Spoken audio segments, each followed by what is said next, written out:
terlebih dahulu. Bahkan dalam perjalanan sejarah, sosiologi itu dimulai oleh ulama besar kita Ibnu Khaldun, seorang Islam yang pertama-tama memberikan indikasi tentang materi sosiologi. Ibnu Khaldun lahir di Tunisia, Afrika Utara pada 27 Mei 1332, dan dia lahir dari keluarga terpelajar, dan dia belajar di sekolah Al-Quran sehingga dia memahami tentang Islam dan beberapa pemikirannya. Semasa hidupnya, Ibnu Khaldun pernah diberi kesempatan dan kepercayaan untuk menjadi penasehat para sultan ketika itu, antara lain Kesultanan di Tunisia, Maroko, Spanyol, dan Aljazair. Juga pernah menjadi bendaharawan. Ketika itu beliau dipercaya oleh Sultan di Maroko. Dalam kurun waktu itu Ibnu Khaldun tidak berhenti. Dia mengajar juga di universitas tertua di dunia dan universitas pertama di dunia, yakni di Al-Azhar Kairo, Mesir. Dalam kurun waktu itu dia banyak menulis dan banyak meneliti tentang bagaimana risetnya dia tentang empiris yang mirip-mirip dengan sosiologi pada saat ini. Dia meninggal di 1400-an tahun Masehi, dan Ibnu Khaldun telah menghasilkan beberapa karya ilmiah yang berpengaruh kepada lahirnya sosiologi. Dan Ibnu Khaldun dengan pemikiran dan karya-karyanya sehingga dia menjadi suatu stigmanya untuk beliau, yakni pada sosiologi klasik. Sosiologi klasik itu disampaikan dan bapaknya adalah Ibnu Khaldun.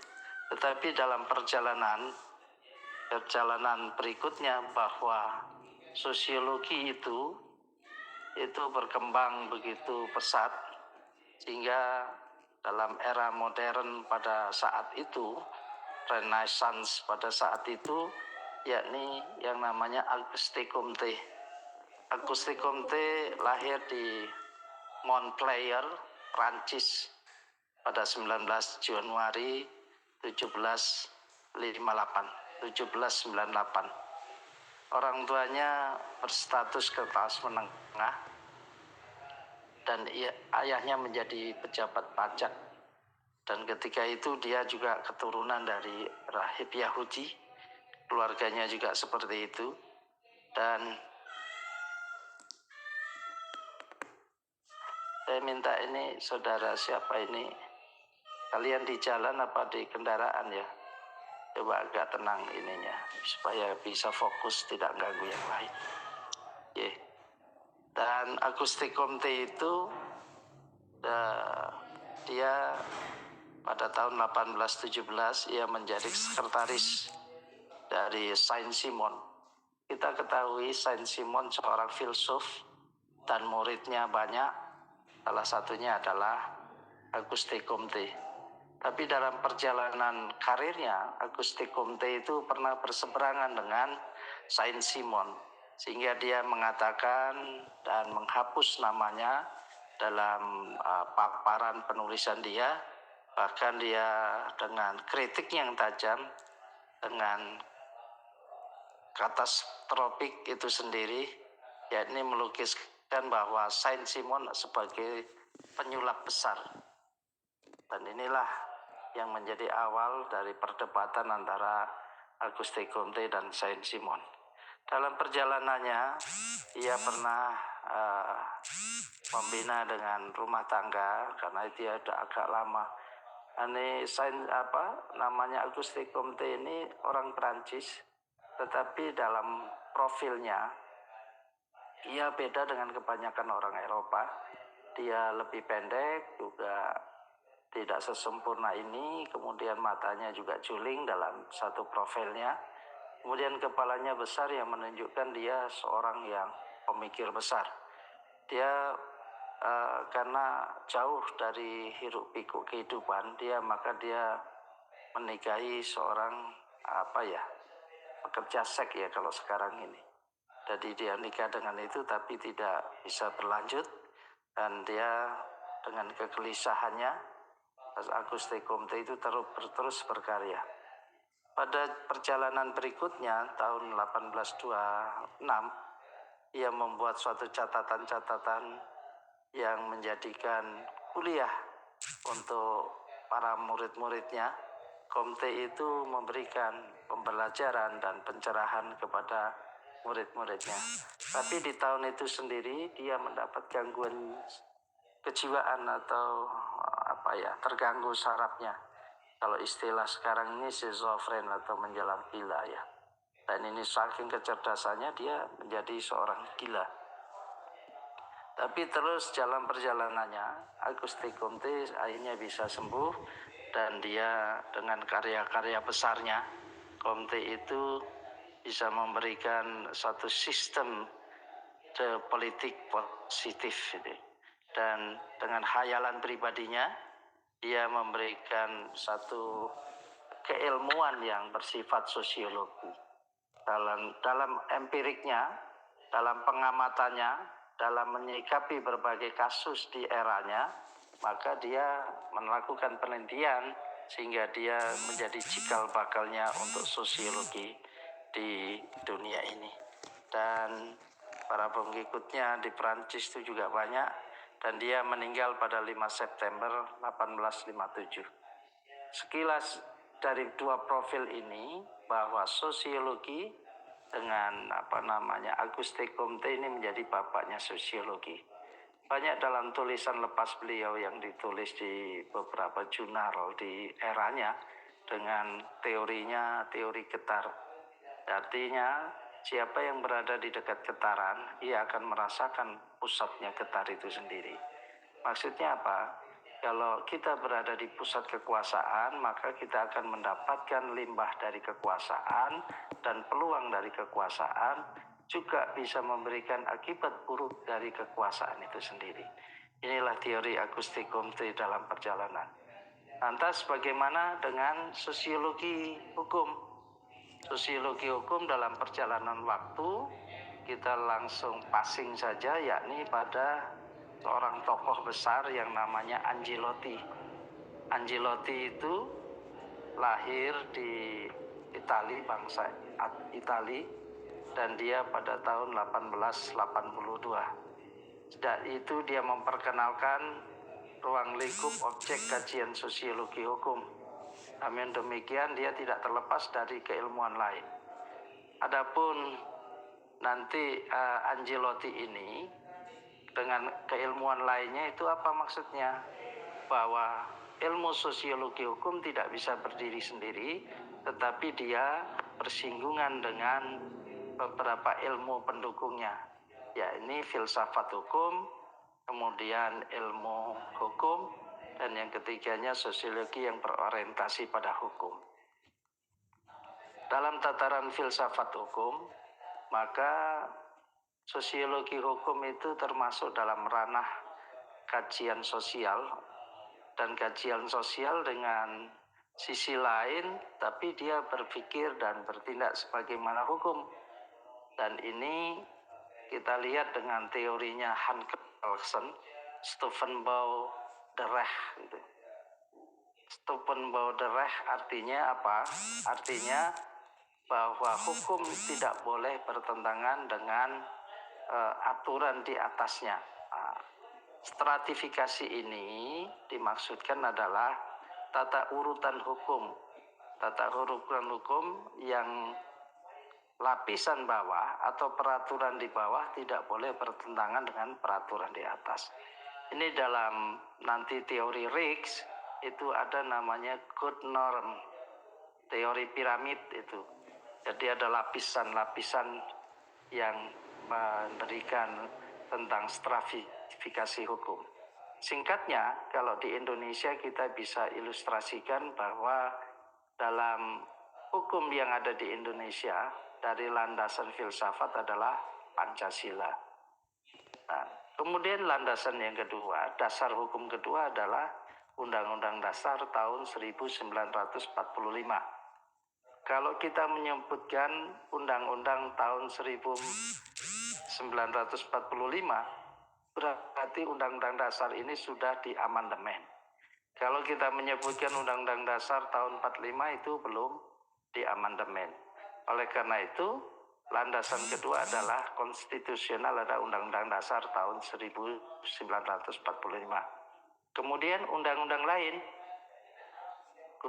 lain yang namanya linear untuk sebuah produk undang-undang. Dan nanti dalam praktik di Indonesia itu masuk dalam program legislasi nasional. Nah, sayangnya saya tidak bisa menggambarkan secara kerangka teoris atau kerangka bagan. Ya mudah-mudahan nanti kalau kita offline kita akan bisa lakukan itu. Dan kemudian dari situ filsafat hukum tidak bisa lepas dari adanya sosiologi hukum. Dan aliran-aliran filsafat itu berkembang hingga sampai saat ini, yakni bisa nanti saudara rekam atau ditulis, ada namanya mazhab sejarah. Di sosiologi hukum tidak bisa lepas dari mazhab sejarah atau aliran sejarah yang dipelopori oleh Carl von Savigny. Carl von Savigny mengungkapkan bahwa hukum itu tidak dibuat, akan tetapi tumbuh dan berkembang bersama masyarakat, atau dalam istilah Belandanya, bahasa Belanda namanya volksgeest. Jadi aliran sejarah ya gitu, natural, dia lahir dari kebiasaan masyarakat sehingga dia melahirkan sebuah hukum itu sendiri. Tetapi ditopang oleh aliran yang lain, yakni aliran utility. Aliran utility ini diungkapkan oleh Jeremy Bentham. Jeremy Bentham ini dalam hukum di sosiologi bahwa hukum itu harus bermanfaat bagi masyarakat, punya mencapai hidup bahagia. Nah ini. Dan ini aliran utility ini nanti banyak menjadi rujukan untuk pembentukan hukum di Indonesia. Saya minta Syajaratul Muharram ini jangan gerak terus di layarmu ya, saya terganggu. Kamu di mana sih posisinya ini? Pakai HP kamu ya. Sudah tenang di situ. Terus ketiga, aliran sociological jurisprudence. Itu dari ahlinya seorang Etienne Ehrlich yang konsepsinya bahwa hukum yang dibuat harus sesuai dengan hukum yang hidup di dalam masyarakat atau living law. Living law dalam arti di Indonesia yakni civil law atau juga adat atau hukum adat. Jadi biasanya hukum itu harus lahir dari hukum adat itu sendiri. Ini aliran sociological jurisprudence dari Etienne Ehrlich. Kemudian aliran pragmatis legal realism. Ini dikenal dengan Roscoe Pound dengan konsepnya law as a tool as social engineering. Law as a tool as social engineering, dalam bahasa Indonesianya bahwa hukum itu menjadi penggerak atau perubahan dalam masyarakat. Engineering itu menjadi mesin penggerak dari masyarakat itu sendiri. Dari 4 itu, filsafat itu, maka sosiologi hukum itu berada di tempat yang itu. Lantas bagaimana dengan sosiologi hukum di Indonesia? Kita lihat di Indonesia ada masuk di sekitar tahun 1964-an. Kemudian secara faktual itu pada dekade tahun 1980-an itu di Universitas Gadjah Mada Yogyakarta itu mendirikan tentang fakultas yang namanya sosiologi hukum. Dari situ lahirlah banyak pemikir-pemikir besar di Indonesia. Salah satu tokohnya adalah Profesor Selo Soemardjan. Dan Selo Soemardjan juga kalau di UI itu namanya Profesor Dr. Suryono Sukamto. Suryono Sukamto telah mengajarkan tentang sosiologi hukum di Indonesia, dan murid-muridnya atau mahasiswanya salah satunya adalah tokoh menjadi pegawai hukum Indonesia, yakni Profesor Sacipto Raharjo. Profesor Sacipto Raharjo pernah belajar di UI, dan dia juga dalam perjalanan hidupnya dia juga pernah mengenyam pendidikan secara informal melalui pendalaman ilmu hukum di Belanda, kemudian juga dalam risetnya di Jepang, kemudian juga di China, sehingga dalam empiriknya, dalam kenyataannya Prof. Chip itu dia menguasai bahasa Belanda, bahasa Jepang, dan bahasa Mandarin serta bahasa Indonesia kita. Dalam bahasa Jepangnya dia selalu menulis dengan kokoro. Kokoro itu adalah semacam penyelesaian sengketa hukum. Kalau orang di Jepang, kata Prof. Chip, menyelesaikan persoalan hukum sampai ke ranah peradilan, sampai ke hukum positif, sampai ke persidangan, maka dikatakan oleh beliau bahwa masyarakat Jepang itu datang ke pengadilan dengan menangis. Mengapa demikian? Karena ia beralasan mengapa hukum adat di Jepang tidak bisa menyelesaikan. Dan itu yang disayangkan. Karena kita ketahui Jepang sangat komit dengan living law-nya atau civil law-nya. Contohnya apa? Dalam era sekarang ini, kalau orang Jepang dia namanya jiwa korsa atau fanatismenya terhadap usaha itu nyata. Contoh, kalau ia bekerja di Toyota, maka dirinya, keluarganya, dan handai tolanya kalau bisa dia bekerja di Toyota. Jadi jiwa korsanya, kecintaannya pada Toyota luar biasa, hingga menghasilkan suatu karya-karya besar. Itulah yang namanya komitmen, dan dalam bahasa kitanya orang yang istiqomah, orang yang konsisten di dalam menjalankan aturan itu sendiri. Itu hukum di Jepang. Mengapa demikian? Bapak cenderung kepada Prof. Chip. Kita dalam empirik perjalanan waktu, ketika saya diberi kesempatan masih belajar pada Profesor Sacipto Raharjo pada program Doktor Ilmu Hukum di Universitas Diponegoro Semarang, dan ketika itu beliau ngajar saya di usianya 84 tahun. Dia Profesor Emeritus, dia selalu santun dengan mahasiswa-mahasiswanya, dan dia menyatakan ketika membuka perkuliahan dengan perkataan, dengan salam, kemudian tuan-tuan dan nyonya-nyonya. Beliau tidak pernah membawa buku apa-apa, tetapi dia selalu membawa handout. Handout itu buah tangan. Buah tangan itu berupa tulisan semacam makalah atau artikel, itu barang 10 sampai 15 lembar. Dia selalu ketika ngajar dikasihkan itu, dan itu dikancah oleh mahasiswa-mahasiswanya menjadi buku di antara ini. Itu kerennya, itu keren teorinya. Dari pemahaman Prof. Chip maka lahir tulisan-tulisan, dan saya juga bukunya salah satunya positivistis sofistik Sacipto Raharjo, itu pernah saya tulis dalam bukunya itu. Dan saudara sekalian, dalam perjalanan waktu Prof. Chip yang udah renta itu melalui Satun, dan di kesempatan tertentu ada hubungan emosional yang tinggi karena kita dari Lampung, dan Bapak pertama kali mahasiswa IAIN dulu, UIN Raden Intan, saya pertama kali menjadi mahasiswanya, terus disusul oleh generasi 2. Hanya 3 orang yang bisa lolos di situ. Salah satunya Ibu Dekan kita, itu lulus yang periode ketiga, dan Bu Zuhra ini itu yang kedua. Yang pertama Bapak. Nah itu, dari situlah kita merasakan bahwa Undip Semarang mencetak orang-orang yang berwawasan sosiologi hukum, dan guru besar Bapak juga guru besar sosiologi hukum, dan ini identik dengan doa beliau ketika dia di halaman pasca sarjana di program dokter ilmu hukum.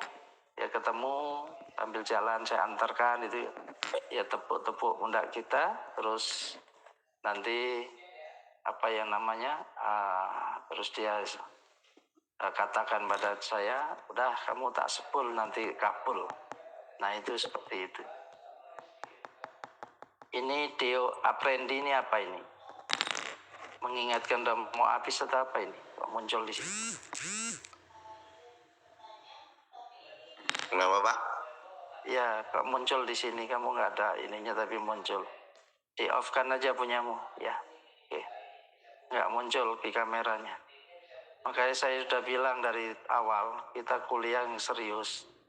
Kalau enggak, kalian kena catatan saya. Kalau mau murahan ngajar ya saya murahan, males. Kualitas saya bilang. Ini kayak gini kamu sisiran enggak apa enggak, kacau kayak gini. Saya bilang fokus dari awal, kalau kayak gini kan kamu kena catatan saya kamu nanti. Saya lanjutkan.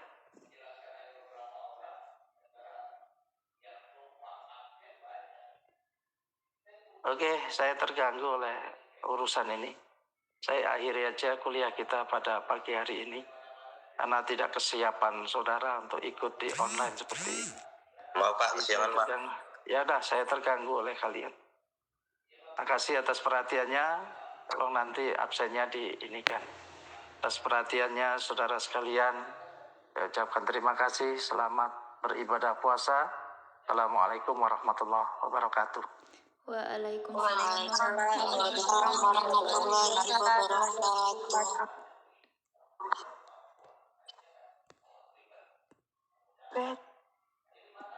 Bete bapaknya. Ada Rivaldo nggak ya? Wih, marah wih bapak itu. Ada. Dari kenapa? Dok, absennya Kenapa, gimana? Ayo. Di SS katanya. Absennya tuh Zoom-nya di screenshot sama Kosma. Jangan lo orang keluar. Nama gue itu belum diganti. Bete aci bapaknya pada lagi puasa. Yang iPhone tuh gue ya lupa lu tadi iPhone. baru download yuk, baru download Zoom. Udah keluar masuk lagi diganti. Ya udah ya, sebentar ya. Ini bapaknya nggak ngambek kan ya? Nanda buka Nanda kameranya, jangan sambil tidur. Bapak SSS. Buka. Buka nasi padang apa kita jam? Padang apa? Puasa. Enggak, siang.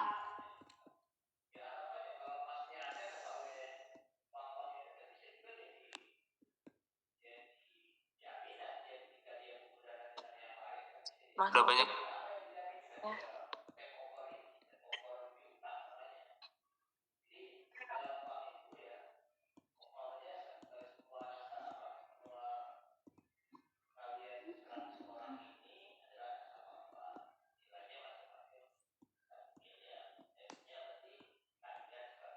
SS biar panjang sekalian gimana sih?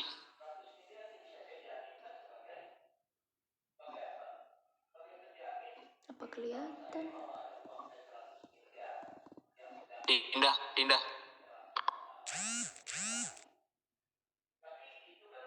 Screenshot biarin panjang gimana? Nggak bisa semua. Oh ini kalau yang semuanya nggak